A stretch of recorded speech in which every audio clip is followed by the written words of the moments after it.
Hello, I'm Jason, President and CEO of Complex Community Federal Credit Union, and we're excited to be with you again for another series of Money Saving Mondays. What are Money Saving Mondays? Well, we're going to cover a wide variety of topics. We're going to touch on things like savings, investing, insurance, how to buy a house, how to buy a car, credit reports, a whole wide variety of different topics. But we couldn't do it without the partnership with UTPB. We'd like to give a special thanks to Dr. Woodley, Dr. Spurlock, and Diana Ortiz. These ladies, along with the entire UTPB faculty and staff, are focused on you discovering a greater success as you leave to go out to the world. Thanks again, UTPB. Why do we teach financial capabilities? 78% of Americans live paycheck to paycheck. 3 out of 4 people. That's a lot of people. What does it mean to live paycheck to paycheck? That means you don't have money to save or invest. You don't have money for food. You might not have peace of mind. You might lose choices or opportunities out there. It adds stress to your life. One of the greatest things you can invest in is your college education and you understanding the financial capabilities. At the end of every session, we're going to have a question and answer period. We'll have our contact slide so you can be able to send us your questions. If we don't touch on your questions in class, send it to us and we'll circle back and answer those questions again in the next session. We're excited. We're ready to run with our Money Saving Mondays. Hey, I'm Madison and I'm with Complex Community Federal Credit Union, and today we're going to be talking about spending, saving, and then everything you need to know budgeting 101. So I believe that knowledge is power, so today we're going to cover what a budget is. We're going to cover knowing ourselves, knowing our relationship with money, as well as setting goals that are reasonable and important, and then really covering, do I need to budget? Why is it important? So what is a budget? A budget is a personal financial plan that allocates future income towards 3 key areas: savings, expenses, and debt repayment.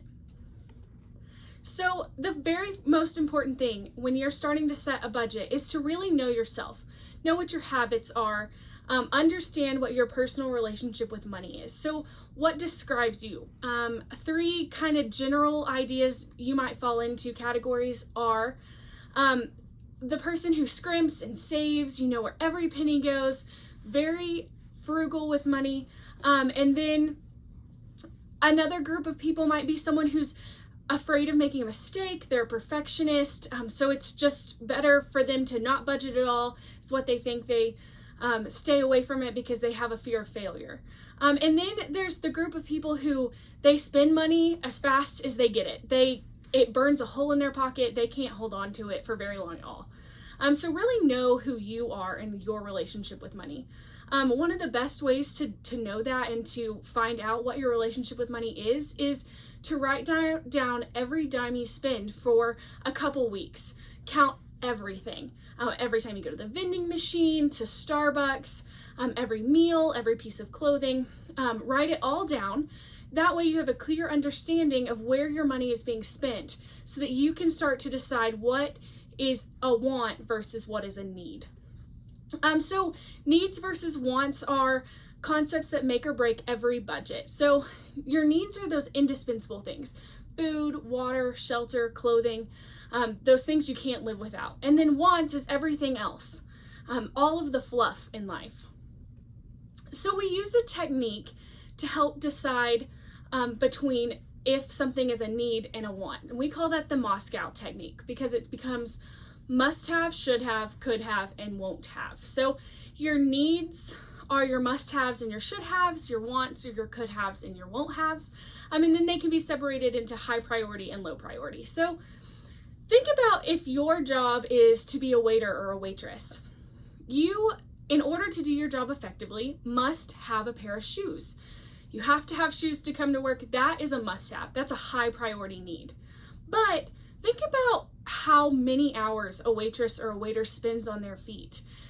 It would be really unfortunate if something happened to their feet, so they need to be protecting them. So a good, supportive, comfortable pair of shoes is important.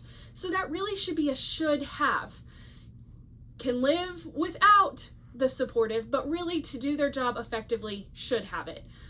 But let's think about what a want in that situation would be. So waiters and waitresses make tips.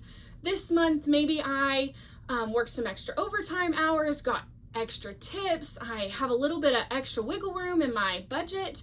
I am going to treat myself to a night out at the movies. That's something that I could have because I have that wiggle room in the budget. But what about if, I don't know, maybe I didn't have that good pair of shoes, and so I got a really bad, nasty blister, and I had to take a couple days off so that my feet could heal, and I have no wiggle room in my budget. I'm tight. That movie night, that special treat I could have before, now I can't have, so it becomes a won't have. So every decision that you make in regards to money, you need to think about, is this a must have, a should have? This month a could have, or not right now, this is a won't have. So it's important to really set goals for yourself. And while you're setting those goals, be realistic. If you're someone who never cooks, you eat out all the time, it is not realistic at all to say, I'm never going to eat out again.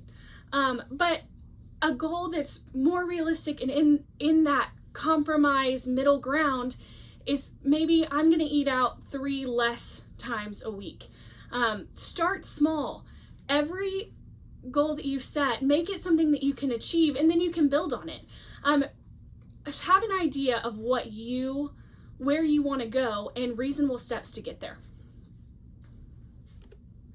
So let's get started on actually building a budget. So the very first thing you need is a template. So that can either be a paper, pencil, written template, which we're going to attach our sample for you to download and use, or it can be an app or an Excel spreadsheet or a website, something digital. I want to make it so clear that you should never spend money on a budgeting tool.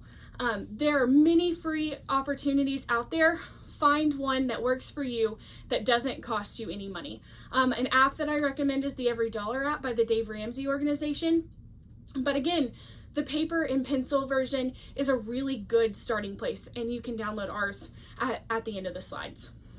So when you're building a budget, the first thing you need to know is what your income is. So income is everything that comes into your pocket. It's all of the money that you receive. So money from your job, money from grandma because it's your birthday, tips, side job money, every penny that comes into your pocket. And then the next piece are going to be your expenses. Now, the very first expense is what we call pay yourself first, PYF. We recommend that 10% of every penny that comes into your pocket, you put aside in savings, paying yourself first. And then your other expenses, that's going to be your rent, your car payment, gas, food, clothing. And then lastly, your debt reduction. So if you have debt, credit card debt, car loan, home loan, those payments are a key part of your budget. So here is what our template budget looks like. So you can see the income piece. You can see where you put in the monthly money that you bring in, all that money that you bring in. And then you can see each category of expenses. Number one being your savings, that PYF, so important. Then your expenses like your debt, your expenses like your car, your gas, your food, those are your necessities, those needs pieces. And then the bottom portion of your template is going to be your discretionary pieces. Those are your wants, your Netflix subscription, your movie night, your hair care, your makeup, getting your nails done, those fun things, but not necessarily your needs. Those are your wants. So the next piece we need to talk about is the tax bracket. So as you are looking for the career that you want to pursue. One of the things you need to consider when you're looking at how much money you're going to make is every person has to pay taxes. We all give a portion of what we earn to the government to maintain roads, for Medicare and Medicaid, for the military, and other government programs. And that money is pulled out of your paycheck first. So you pay taxes off of a percentage. That percentage is deemed by how much money you make a year. So most Americans live in the 12% tax bracket, the majority of Americans. So when you're choosing when you're calculating what your monthly income is going to be, make sure that you are considering taxes. So at the top, on the right hand side of your template, it has an example of how to do those tax calculations. We have attached a chart and the visuals that you need to know in order to do those calculations. So if you have any questions, we're going to have about that. We're going to have a slide at the end where you can send us an email. We can absolutely help you out with that, but taking care of taxes is so important. So you've completed your budget. You filled out all of those needs and wants, all of the expenses, your income, your savings, paying off debt. You're finished and yay, you're done. You have money left over. Well, what do we do now? So we encourage that you name every single penny. Those of you who have ever had $20 in your pocket and then a day later, 2 days later, you wonder, well, where did the money go? Where did I spend it? That is something that's so easy to do. So it's important to, even if you're allocating that extra money to fun or extra savings, go on and give it a name so you know where every penny goes. Or what if you've completed your budget and you're on the other side of the coin? Uh-oh, I busted it. I spent more money than I budgeted. What now? That's when you have to take a good look at where you're spending your money, like we talked about earlier. Where's my relationship with money? Where am I spending my money? Look for places in your budget where you can cut back. As a college student, a great way to cut back on rent is roommates, or walking or taking the bus to cut back on your transportation expenses. College is a time to live lean and mean so that you can live large later. So we've talked about a lot. One of the key things I can tell you is that a budget runs monthly. It is what we call a living document. As you continue to grow and get used to using a budget, you're going to find that every month is different. Things happen, your spending priorities change. Go back every month, make amends to your document, live with it, learn how to make it work for you. But what pieces are missing that we didn't talk about today? We didn't talk about your 401k, your retirement. We barely touched on debt. We didn't talk about insurance or expenses as far as if you have a pet or have a child or pay child support. So I encourage you to tune in to further sessions as we talk about these important financial topics and cover them later on. So just some last thoughts. A good budgeting process is going to help you reach your goals. So set those goals, make them reasonable and attainable, and then work towards achieving each step. I can't stress it enough. Pay yourself first is a game changer. 10%, it's important to take care of yourself, pay yourself first.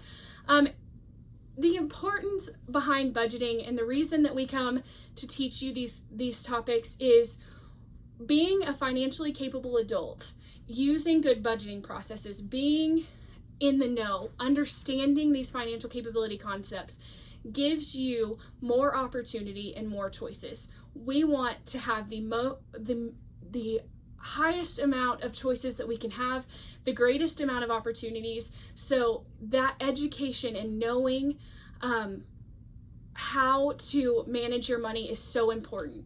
But y'all, this is the time to live lean and mean so that you can live large later. Okay guys, we're back for the question and answer portion. I have brought Jason, our CEO, to come in and be our expert, and we are so glad to have him. We're going to touch over some of the questions that we get most commonly after talking about budget. So if you're ready, we'll dive right in. Let's go. I'm ready. Okay, so the first question that I get is, what if budgeting is just not working? You know, if budgeting's just not working, you just need to rethink, are you using the right tool? Do you have the right attitude about what you're doing? Sometimes tools are pretty complex. Sometimes your attitude's not in the right place. You just need to make sure those are both in the same place. Do you have the right amount of money in each different category? Do you have too much money in your eating out category versus your spending time, entertainment category? So you just need to figure out what categories are right. It's a living document. You need to let it live, and it's fluid every month. So you talk a little bit about tools, but what about your attitude and how that affects your budgeting? You know, if you're not committed to your budget, if you don't have the right attitude about what you're trying to accomplish, you won't be successful. You have to be willing to commit to whatever it is, whether it's maybe cutting back your eating out, spending money on shoes, cutting other things out. You have to be committed to that. If you're not, it won't be successful. So I'm trying, I'm getting a little better, but I'm really struggling and I'm having failure. It's just been a struggle. Is that okay, or do I just need to give up? Failure's part about learning the budget. You have to learn. It's a living document. It's something it's fluid. You have to revisit it. You might have something happen this month that won't happen next month, and you need to figure out a way to make it fit in. But it's fluid. There's something always changing. So failure is not the end result. Continually moving on and moving your budget down and into the next month and reworking it and moving to the next month and reworking it. Because there's going to be times that you have expenses that you didn't expect to see coming. Question number 2. I have fixed my attitude. I'm committed. I'm working through my living document, but I have one section of my budget that I go over every single month. Do you have any tips on what I need to do to make that work? You know, as you said, it's a living document, and you just need to revisit it on a regular basis. And you need to be real with yourself. Are you committed to not spending money on shoes? Or maybe that might be part of your budget, and you don't want to spend money on shoes, but you do every month. You just need to be real with yourself. Is it eating out? You know, maybe all your friends and the peer pressure is, hey, let's go out and have dinner and have fun, but you know that your budget is spent until next week. You know, you need to come up with some creative ways to work around those, to be able to make it where you can fit everything in there, but maybe you have them come to your house and y'all have make your own pizza party and have fun at your house rather than go out and have dinner. But you got to be creative. Maybe when you tell your peers that, hey, I've spent my budget till next week, maybe they can help hold you accountable for that and be able to bring you back and say, well, you told me you didn't have any money. Let's just do something different. All right, Jason, lastly, so I would love to hear your insight on how to prioritize savings versus paying down debt. That's a good question, because it's a hard place to be. But it all depends on your interest rate. If you've got an interest rate that's 20 or 30%, yeah, you definitely want to get rid of it.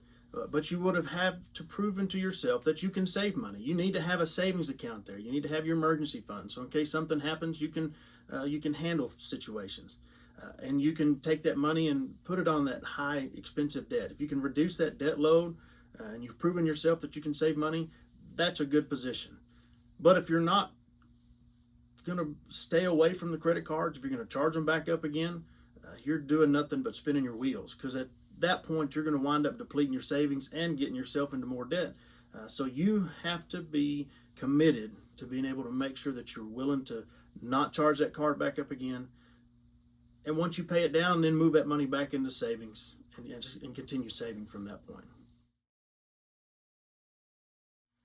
Thank you, Jason, for spending your time with us and bringing your insight and your expertise. We really appreciate it. It was my pleasure. I enjoyed teaching and having the opportunity to share what we've learned, and hopefully that somebody can make a better choice down the road. Absolutely. And to all of you, we'll see you next time.